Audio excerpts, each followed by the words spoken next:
Hello, this video is about leaf structure. Leaves are organs of plants and their function is to create food for the plant through photosynthesis.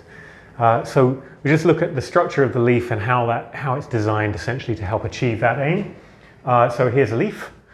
We've made a little cross section and you can characterize the sort of structure as a few layers. So first of all, the cuticle, that's a waxy layer on the top and it's sort of waterproof essentially, and it prevents dehydration, stops the plant losing water through the surface. The epidermis is the upper surface, and this palisade layer is densely packed and full of chloroplasts. The chloroplasts are the pigments, contain the pigment chlorophyll, and that's what allows the photosynthesis reaction to take place.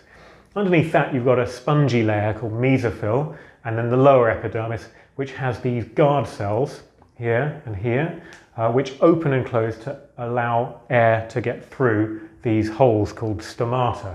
Now what's really going on is carbon dioxide is being allowed to diffuse into the leaf. It can get through this spongy layer to the dense palisade layer, which is where most of the photosynthesis takes place, where carbon dioxide and water is converted into glucose and oxygen. And so when the sun is out and there's sunlight to do the photosynthesis, these guard cells open to allow photosynthesis to take place, and then they close at night to stop dehydration. I hope that was useful. Thanks for watching.